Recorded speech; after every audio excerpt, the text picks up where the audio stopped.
let's talk about.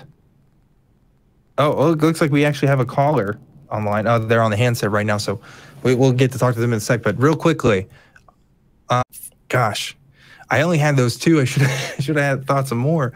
Okay, so healing. That's an interesting one.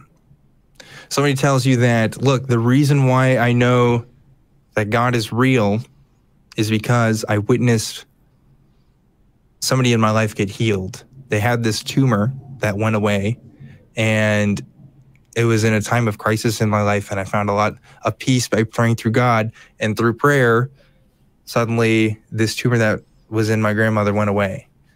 What would be the first kind of questions you would ask to somebody like that? I would ask them, well, I'm happy to hear that the tumor went away.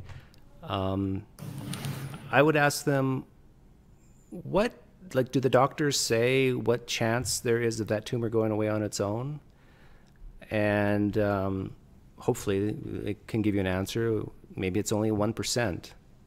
Mm-hmm. And then ask them, well, what's 1% times the population of all the people with that type of cancer in the world? Like, what does that actually come out to? And that's going to be a huge number. And so then I would ask, okay, how do we figure out, that's a great way to phrase it. How do you figure out if your God actually is the cause of this, or that it was something completely natural that all the other people just went through, you know, based on statistics of how many people go through remission with this type of cancer. And so another way to look at it, when it comes to prayer and miracles and so forth, the way I put it is, I encourage Christians to take out their pen, take out a piece of paper, and when they're asking for intercessory prayer, prayers for other people, especially those who are sick, write on a piece of paper what the probability is of that coming true without prayer at all. And see what they say and see what they write.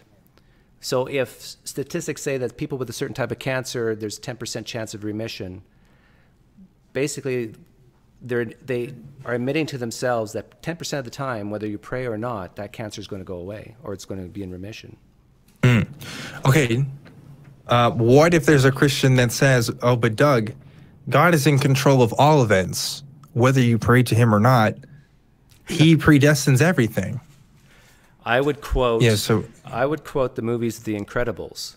If everybody's incredible, then no one is. If God controls everything, then really does he control anything?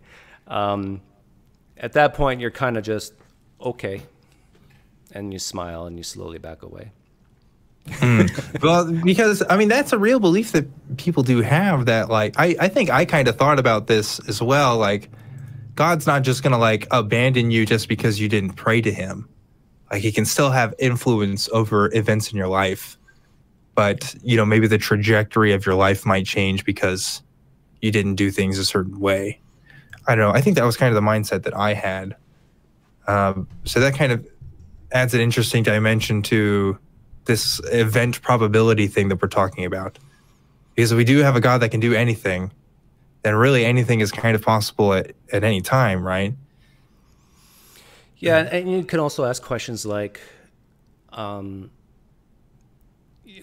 couldn't the God have prevented the cancer in the first place? You know, why wait for the remission to say, praise the Lord? And a lot of Christians do think that way and will say, praise the Lord, I don't have cancer today. You know, maybe I was going to if I wouldn't have prayed. But then you have like the butterfly effect, the fact that someone was prayed for and the cancer went away. What's the chain of events that changed the course of history for everybody else? And it's a real problem when you start really thinking deeply about a God that intervenes with his creation and on certain things and not others, and and then you got guys Christians who believe that no matter what, God has planned every single thing, and every single thing will come to pass, because if it doesn't, then God knew wrong. And so there are Christians out there like that. Yeah, it gets really weird pretty fast, but thankfully we have a caller coming in now who wants to talk to us about street epistemology. So this is Janet. You are on the line. Janet, what's up? Hey. Hi, Dan. Hi, Doug. Hey, how's it going? Hi.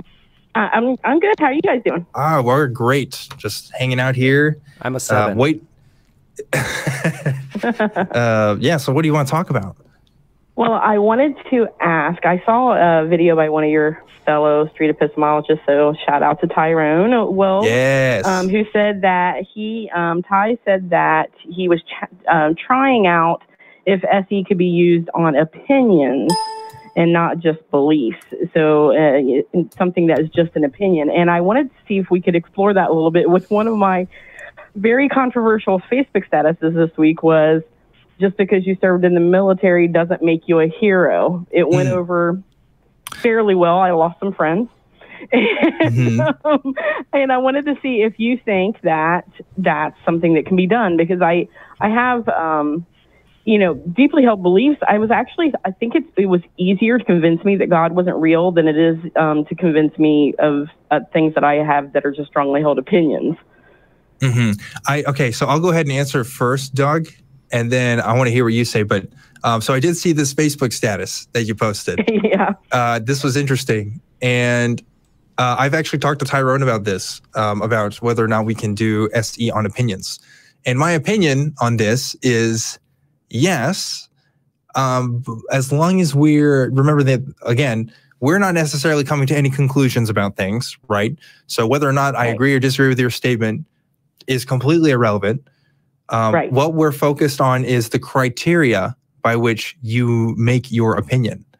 So okay, right. So you're still talking about the how you arrived at the opinion, yes, not necessarily the content of the opinion. So if you're saying, well, I don't think that these people are heroes, the first thing I would ask you is, okay, well, what makes a hero? Establishing definitions.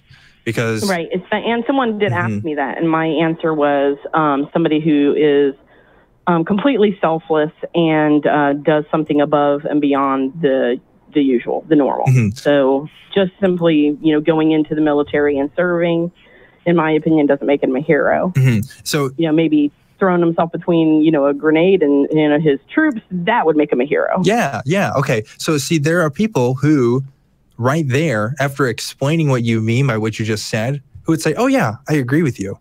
But if they did, there are people who said no. Yeah, well, but if they didn't get that, if they have a different definition going on in their heads, then there's going to be that breakdown in communication, and suddenly you're not talking about the same things at all. So it's always, I think, it's pedantic sometimes, but you really do have to establish definitions. They are really important, and I don't even mean in like an official debate capacity. Just a colloquial definition of whatever that person means by what they say, I think is important. But Doug, what do you think about this idea of doing street epistemology on opinions? Have you done this before? Are you familiar with this at all? Yeah, I think you can do it. I think it's basically a matter of confidence levels. So if someone has a 100% or let's say 99% confidence level on their opinion, you can basically do street epistemology to either lower or raise the confidence of that opinion. So I see no problem with doing SE on opinions. Yeah, I agree. The confidence level thing is also really important because most people, when they say that something is true, they just mean that they believe it's true. Like it's kind of a shorthand, and like we can measure that confidence and belief generally with most things. Some people aren't used to thinking in that way, so it can kind of be a bit difficult to kind of start that off in that context. But I think, I think that's all there is to it. I think any kind of statement, any claim you make about reality is a belief that you hold, and so it should be able to be examined, whether it's an opinion or a fact-based claim, because some people think that their opinions are facts and vice versa. So, yeah. See, like the example I often give when it comes to knowledge and belief and opinion is, like, I know this pen will fall when I let go, but I believe that there's going to be a recession in the United States within the next couple of years. And that's also my opinion, right? It's my opinion, and it can be based on certain statistics and facts that that there will be a recession in a couple of years in the United States, but it's still, I'm not, would I be very confident about that? No, like I could say I'm maybe 51% confident that that will happen, but I wouldn't say I know it. And I would say, I really don't see a difference between that being a belief and an opinion. You see a difference though between something like that, like you're anticipating a recession based off of data that we've seen, trends that we've seen, versus something like the status that I put up of military people aren't necessarily heroes. But because there's really no data that would lead me to that conclusion. I disagree with you, Janet, because you are working under a definition of heroes, and you are taking in data, i.e. people that you see who are in the military, and you're assessing whether or not they fit that criteria. And I would say that's an equation that you're putting data into, That's a fair point. Yeah. Thank you. Yeah, like what percentage? But now I'm going to say I have evidence to back up my... Yeah, as long as you make clear what you're saying, right? Right. But yeah, I mean, there were still some people who were like just, saying that just the entry into the position alone is, and I get what you're saying, that's just a contradicting opinion, and based off of their definition of a hero. So I hear you, and I thought it was an interesting question that he posed of whether or not you could question things besides beliefs. Is it Janet? Yes, Janet. I just watched the movie. Is it Sicario last night? And one of the actors made the comment that for some people who enter the military, they enter because they want a legal means to kill. Mm-hmm. Now, if that is true, that is one. I think he gave 4 reasons why people enter the military. One is because their parents or their parents were involved in the military and they want to be a patriot and so forth. But one of the reasons was that there's some, let's say, psychopaths out there who want legal means to kill other human beings. Would we call those heroes if that was the reason to enter the military? Right. And there are other reasons. That's another reason why I hold the opinion is I know some people are given the option of jail or service. At least they've been given that option in the past when they've committed a crime. They can either, go into the, armed services, or they could go to jail. That was one of the common. And then, of course, they had the Michael Moore documentary that talked about, people in low-income areas having no other option to get out of their way of life except for the military, because college wasn't an option.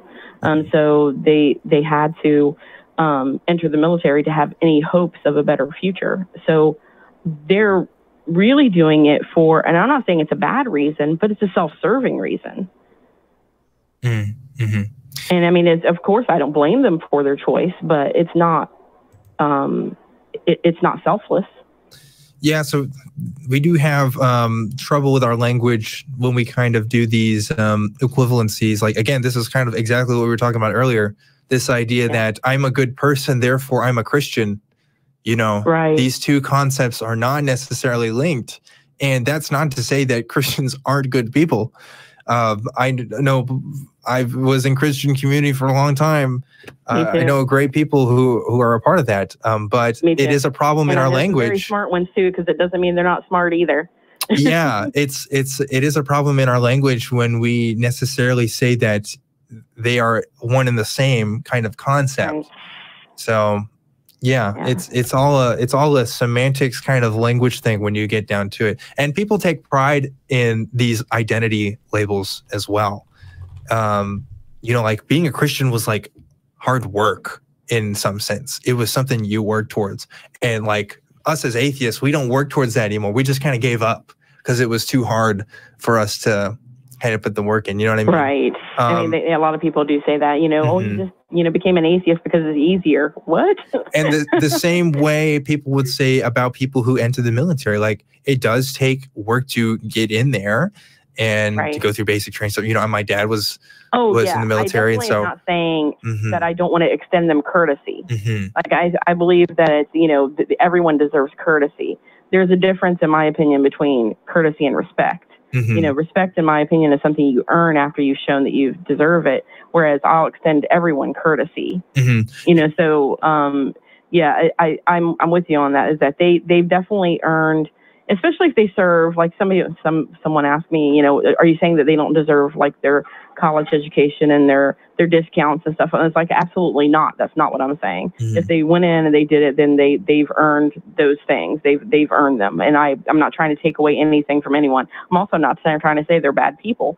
Not at all. I'm just, you know, my one singular comment is it doesn't make them a hero. That's it. Yeah. No judgment beyond that.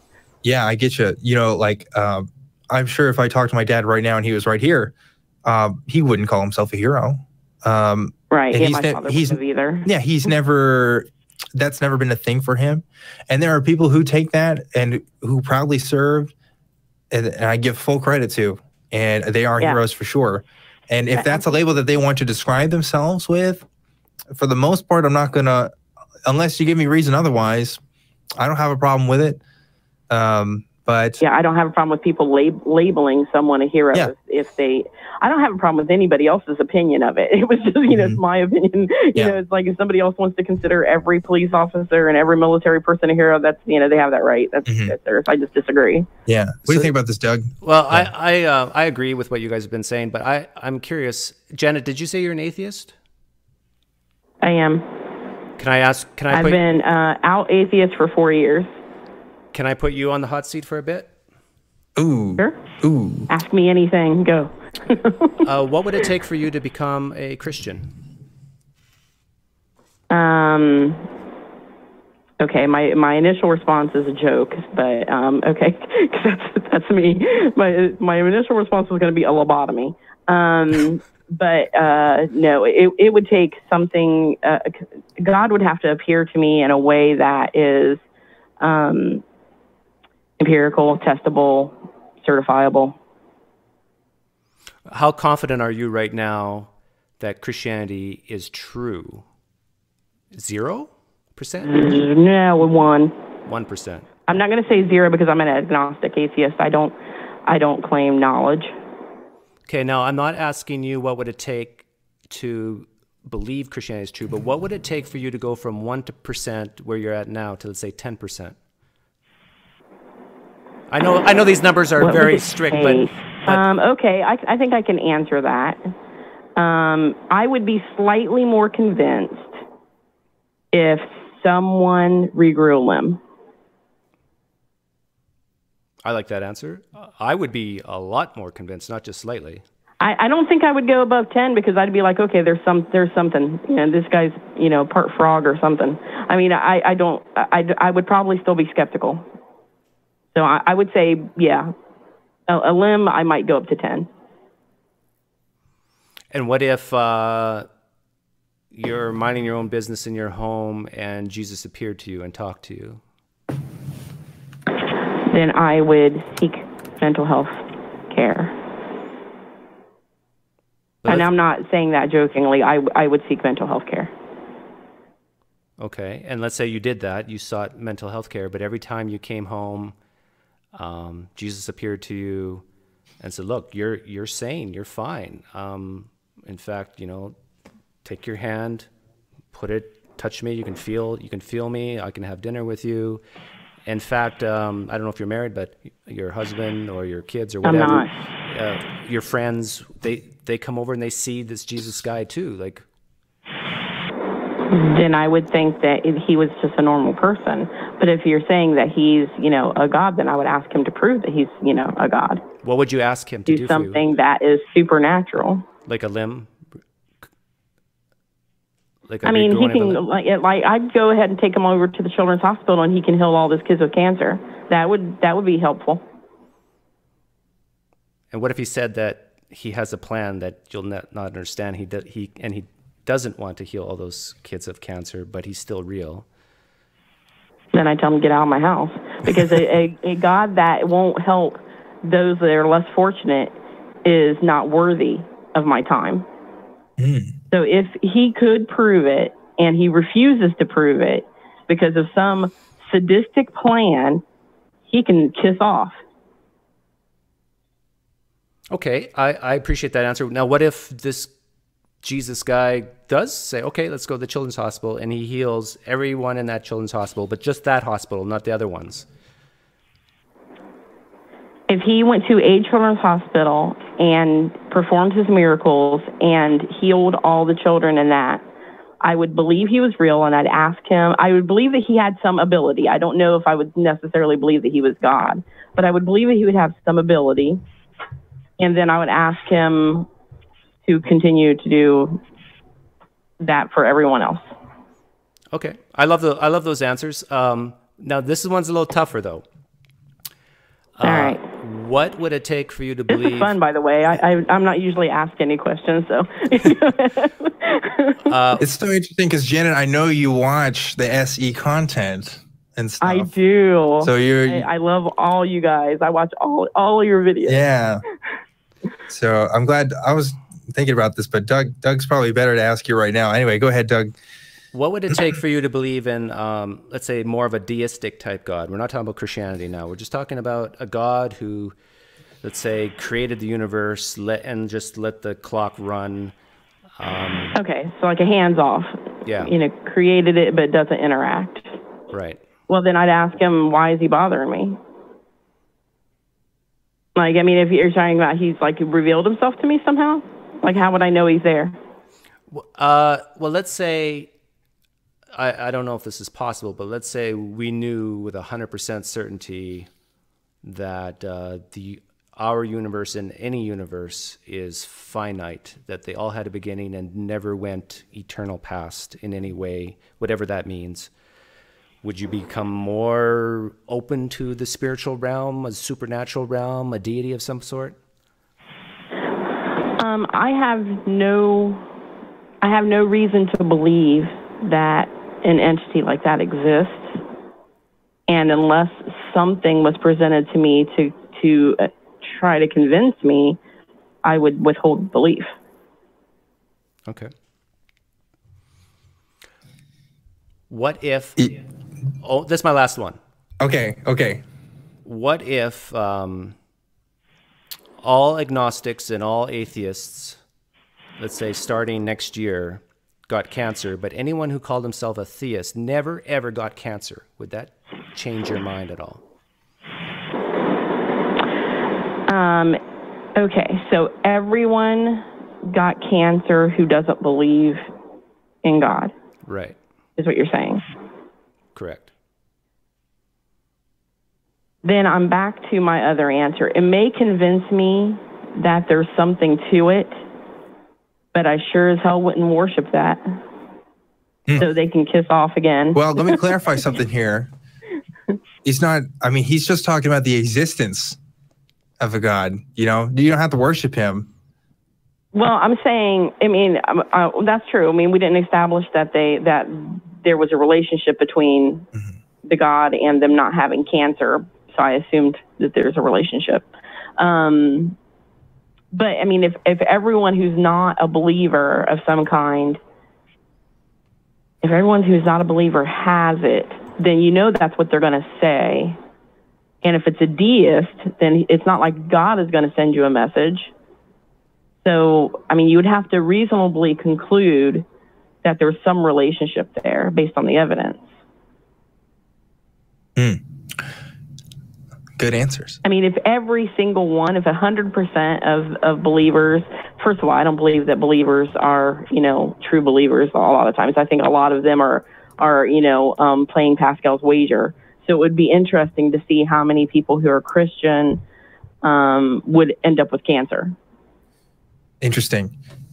I think I would answer similarly, but here's where I would add to that.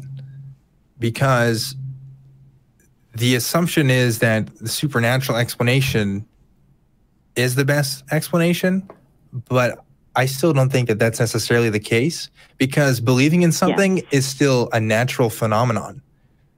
And we've demonstrated if it happens, then it's no longer supernatural. Well, we've demonstrated that people who hold certain beliefs do hold different psychological states. It can affect their well-being, obviously their levels of happiness.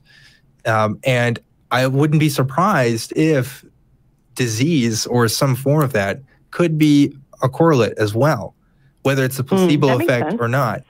So I would still maybe default to a natural explanation and see whether or not the actual act of belief. We are on the same page there. I would exhaust every other possible explanation before I would ever turn to believing in God. I mean, it would be like, it would have to be no other possible way it could ever happen. And I would still probably be like, yeah, but. And I've talked to Christians about this, and someone has asked me, well, what is your reason for defaulting to natural explanations? And the reason is because I know that there are at least some natural explanations. Right, like those that at least I know to be true to exist. I don't know that the supernatural explanations exist, and so. Well, again, did you know I grew up in a house that they thought was haunted? My family thought was haunted. Really? And oh my gosh, yeah, that's I talked about it on Talk Heathen once, and my sisters and mother were so convinced that this house was haunted that they had it, blessed and de-demonized, I guess. But it was pretty wild, for several years. And I kept trying to talk sense into them. And at this time, by the way, I was still within the faith, so, but I was like, just because we don't know what's causing the lights to come off and on, or the, faucet to come off and on, or the creaky, stairs in the middle of the night when nobody's walking around. Like, just because we don't know what those are doesn't mean it's a ghost. Hey, Janet, can I ask you a question? Doesn't mean it's something supernatural. So, yeah, sure. How many years were you a Christian? I was, I started going to church when I was born, but, going to church and actually taking part when I was about 7. And I stopped going to church around 34, so it was a long time. Hey, that's pretty close to me. Why did you stop going to church at age 34? I was actually a women's pastor in the church that we made with my brother and my brother's friend, lifelong friend. And I was doing the women's ministry for 2 years, and also I would, on about once a week, I would give a sermon to the entire congregation. And I just never really believed, and I just felt like I couldn't live the lie any longer. What was what was the stumbling block for you specifically that you thought just you couldn't believe it? Well, here's the weird thing about me. I never actually could make myself believe in God, like from ever. Like, I tried and I prayed and I tried to fit in, and I just couldn't do it. But I went to a fire and brimstone, Southern Baptist church for the majority of my childhood. I'm sorry. And although I didn't think God was real, I totally believed in Satan and hell because it was scared into me. So my not believing in God was really hard on me because I couldn't make myself believe it, but I believed in hell and I believed in Satan. So I'm sitting there going, if I can't make myself believe in God, I'm not going to heaven, and I'm being, tempted by Satan. It sounds ridiculous now, but at the time I was legitimately scared, like for years. And even after I finally admitted to myself, which it took me years to admit within my own head, because they taught us, God could read your mind, so, it took me years within my own mind to say, I don't believe. And when I finally said it, I looked around the room, I just stopped the thought and I just looked around the room and was like, okay, where's the lightning coming? Yeah. And I finally eventually was like, okay, it's okay to admit this to myself. That's so strange that you believed in hell and Satan, but not God. That doesn't compute to me. It was, yeah, trust me, it doesn't make much sense to me either. But it was, I think it was the way that they taught, church. I'm not sure if you've ever been to too many Southern Baptist churches, but all the ones that I went to, and there were quite a few in my life, they didn't focus on the good parts. they didn't focus on, oh, when heaven's going to be a big old family reunion and, you're going to have a good old time on the, streets of gold. It was everything you do is a sin and you are going to go to hell. I mean, you could not breathe without it being a sin. I mean, every sermon was about how we were not good enough. Do you think? So I think the reason why I believe that was because that's all you heard. Do you think that if you were, I bet you there's some Christians listening right now. Do you think that if you were raised in a proper church, one that focused on the love of Jesus instead of the fear of hell, that you would still be a Christian today? No, because my lack of belief wasn't due to being mistreated in the church. I actually really enjoyed church, even though I didn't believe in God. I wasn't not a believer because I was in a bad church. I wasn't a believer because I couldn't believe. My mind just wouldn't let me. And I believe that belief is an off and on switch. It's either on or it's off. There's no in between. And I just never was able to flip my belief switch on for God, ever. Just nothing made it seem true.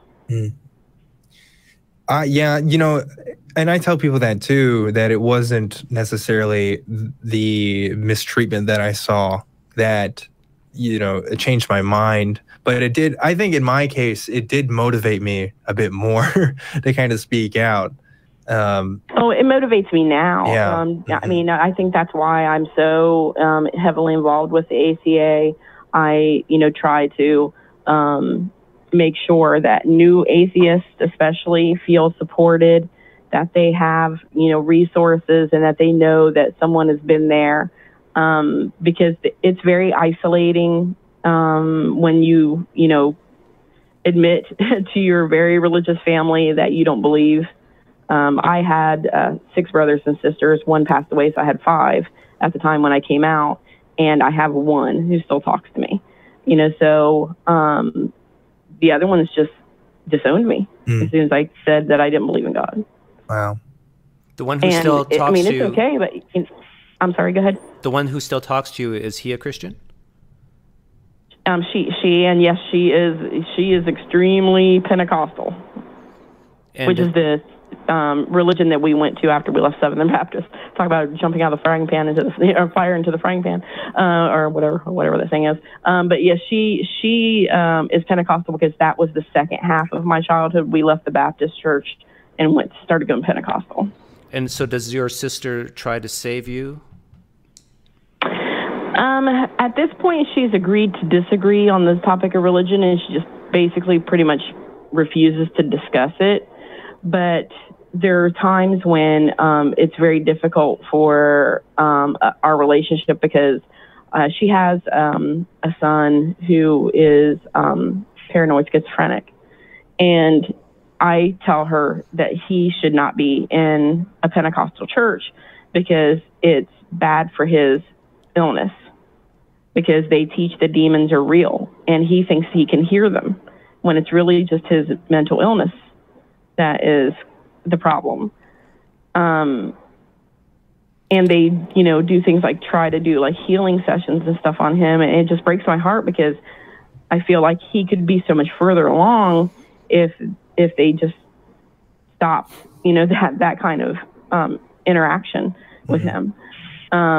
So while we've agreed to disagree, there are times when I just can't sit idly by and not say something. And your brothers, all your brothers have disowned you?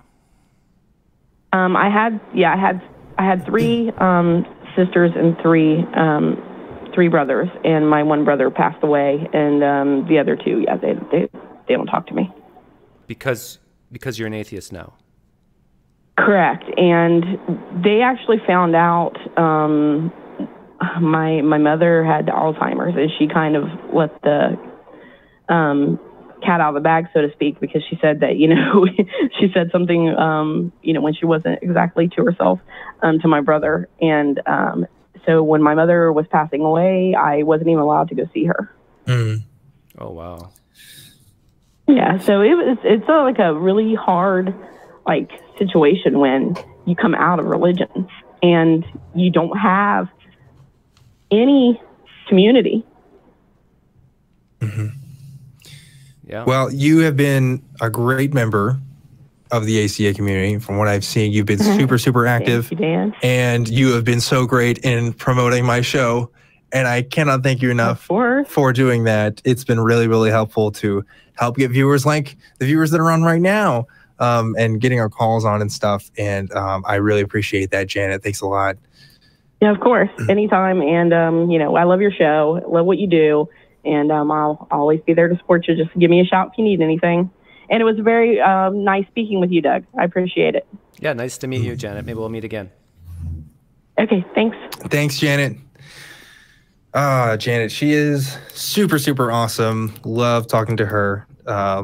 We met for the first time last year at the American Atheist Conference. And I've noticed since then, it's been really, really fun. And like I said, she's been helping promoting the show and stuff. So it's been really good. So we might have another call on here in just a second. But first, I want to get a quick announcement out there. So I know I've been talking about this show coming on live, like officially, for quite a while now. You know, like I said, we've been doing test streams like this to make sure that we know what we're doing, getting graphics together, getting a format down. And I officially have a date for you now. That doesn't mean it's not subject to change, like all things in life, but it's what we're shooting for. And it's going to be October 14th. And if you notice, it's actually a Sunday. Why is it a Sunday? Because we are going to try to show this show right after Atheist Experience on Sunday. So if you're tuning into the Atheist Experience and you keep on the stream for just a little bit after the show, we're going to get my beautiful face on there. We'll probably get Drew McCoy, a.k.a. Genetically Modified Skeptic, as my first co-host, and we will get the ball rolling. After that, I have a special guest lined up. If you watched my podcast with Anthony Magnabosco and Reed Nicewonder yesterday, you saw our guest, Josh, who was an ex-white nationalist who now goes to prisons teaching people critical thinking based on some street epistemology methods, among other things. And he's going to be our second guest host on the show. So again, these are all tentative plans, but that's what we're looking at right now. So if you've ever wanted to ask questions to what being a white nationalist is like and what those kind of beliefs are, or if you know someone who is currently a white nationalist and wants to talk to somebody who isn't anymore, be sure to tune in. It's going to be a really interesting time. Yeah, I watched that. I really enjoyed that episode, even though Reed Nicewonder was on it. Yeah, I think I'm really excited. He's a super cool guy. And I think he's really excited to be on too. So it'll be just like this, where they'll be streaming, and we'll go on as normal. But I think for our first show, Drew might be with me here, actually in the studio. We're gonna see what that looks like. But again, this is all coming up pretty soon, so look forward to that. I am stalling for time because we do have one more caller here who does want to talk to us. They're still on the handset with our producer, Mark, in the back. But while we're doing that, Doug, what's going on with you, man? What's in the future for your channel? Anything special coming up? Well, it's really tough for me because I've critiqued a lot of the top tier apologists or pastors, some of their sermons and so forth. And sometimes I wonder, even though these are the top guys, is this still low-hanging fruit? I've looked at maybe critiquing more Roman Catholic stuff, but is the fruit even any higher there? Should I talk to more liberal Christians? But it seems like their beliefs are flip-flopping in the air. I actually had one liberal Christian on my show, and it was a mess. If you watch it, it's just like you can't. At least the conservative Christians know what they believe. But it seems like the liberal Christians, it's like, no, I throw that verse out. I keep this verse in, and so it's tough for me to know if my channel should move towards just strictly doing interviews with pastors and apologists, or doing more critiques. or if I should follow the advice of my cousin Leon and just say, forget about it, because in 30, 40 years, Christianity will be probably down to 30%, and all the old people will be dead by that point, and the millennials, they're not believing. And maybe I should be talking about crystals instead, you know, because it seems like when it comes to millennials, there's more people who believe in crystals and that's New Age type stuff than Christianity. I don't know. I am a millennial and I did believe. So there is a. But you're from Texas. That's true. That is a big part of it. That's an interesting conversation, but we should talk about that later because we do have another caller here on the line. This is Rohan calling from Australia and wanted to ask us about the Old Testament. Is that right? Correct, yes. Cool. Okay. Tell me a little bit more about that. Okay, the Ten Commandments.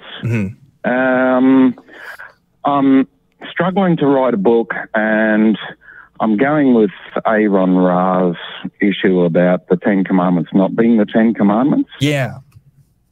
Now, the Ten Commandments, if we put Exodus aside, it's spelled out in Deuteronomy 5, I believe.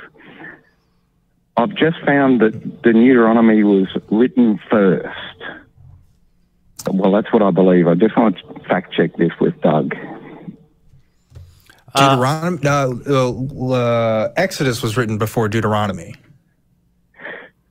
Exodus was written before Deuteronomy? I believe so, because Deuteronomy in the Hebrew is the second law, and it was written after Leviticus.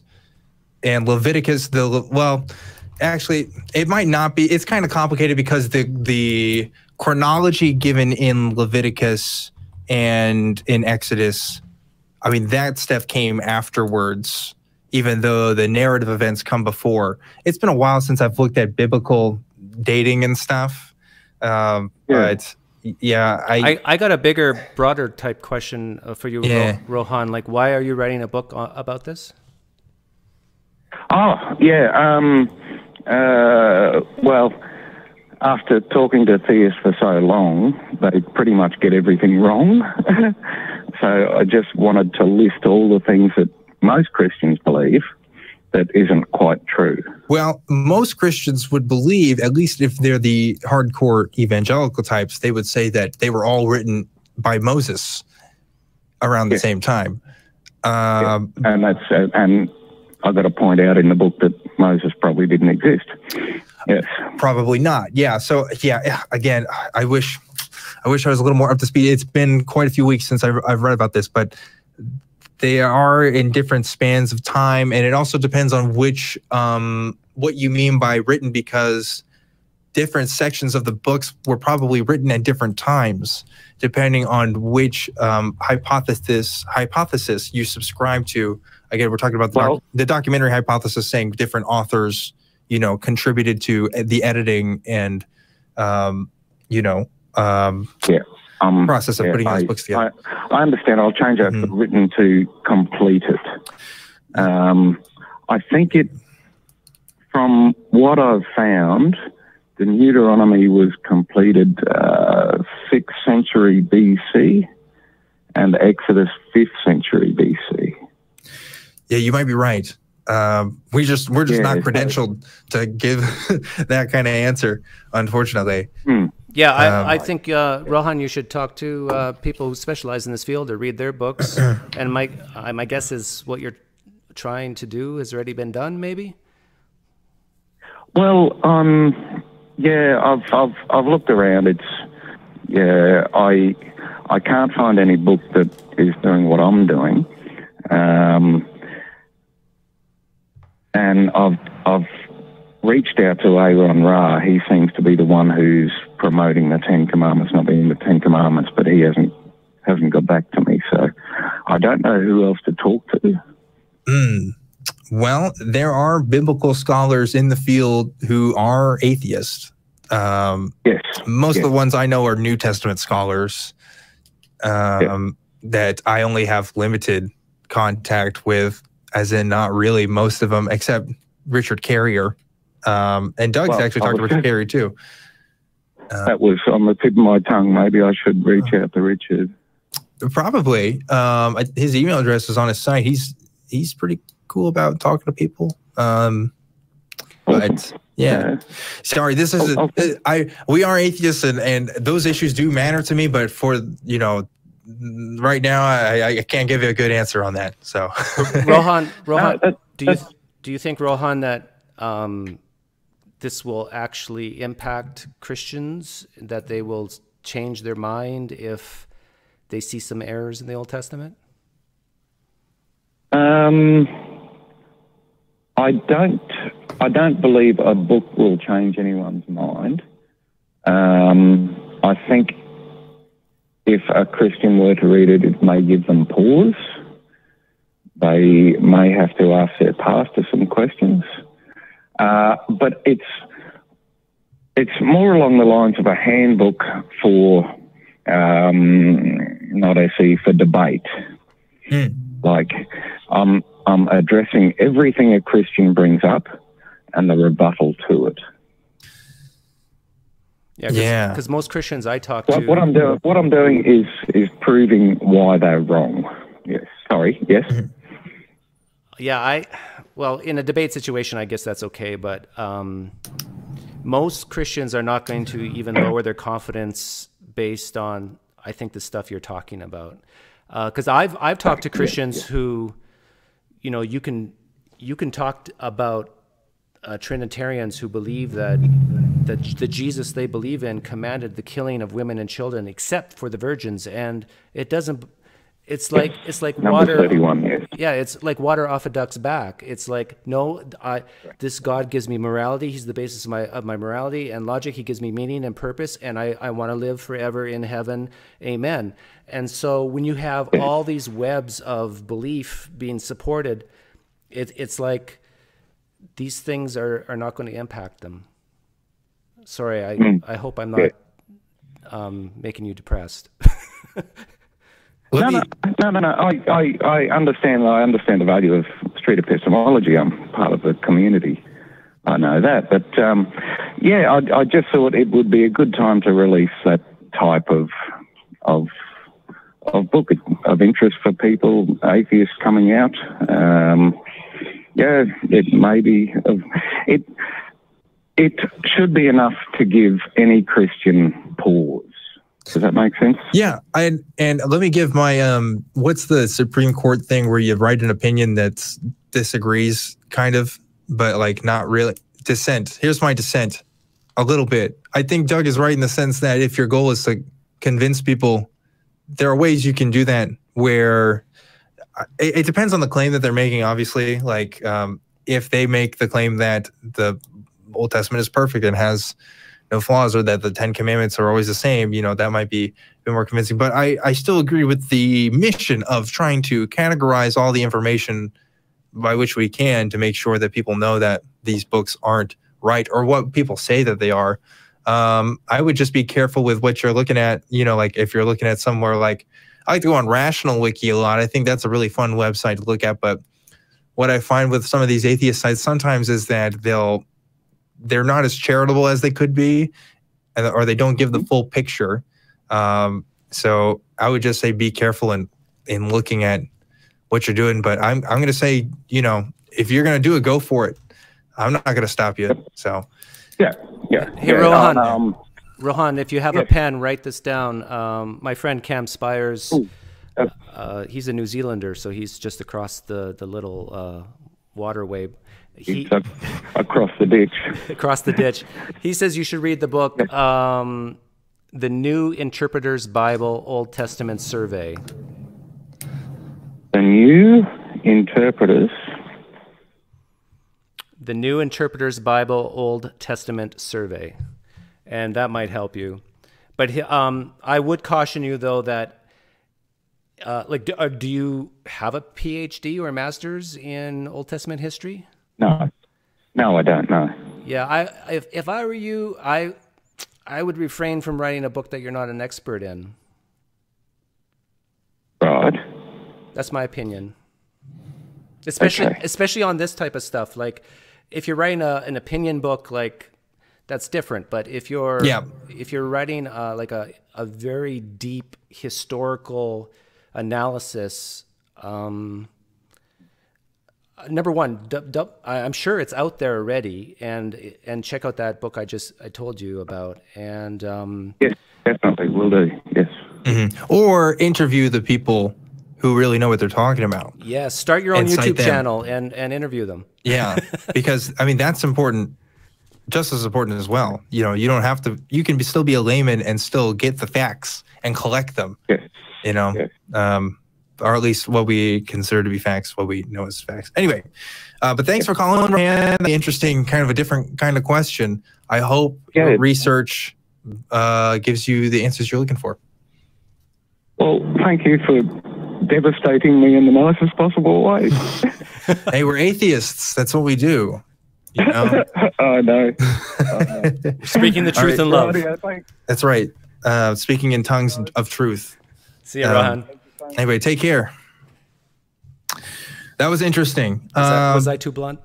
No, I'm glad you got to say what you got to say. I think people should be able to create as much atheist content as possible.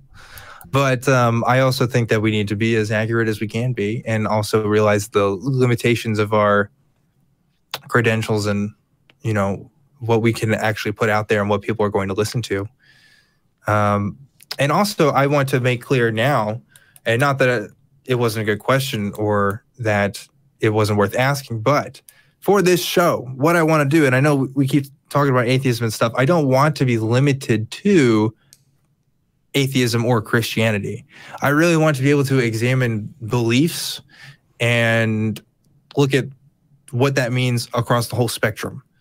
You know, if we're talking about aliens or Bigfoot or crystals or whatever, I want to be able to figure out the truth of these things. You know, conspiracy theories. I mean, there's all kinds of stuff that gets put out there that we need to worry about, or at least think things through besides just Christianity. And so that's what I'm trying to do with this program. You know, and I know it's coming out of the atheist community of Austin, but really what we are is we're skeptics. We're all people who are trying to seek truth. And that's why I called this show Truth Wanted, because I want to figure out what's true and reliable ways of getting there. Not just that something's true because we say it's true, but, you know, how we figure that out is just as important, if not more so. So yeah, I think that's about the end of our show right now. Thank you guys for calling in. Doug, thanks for being on. This was really, really fun. Where can they find you at, Doug?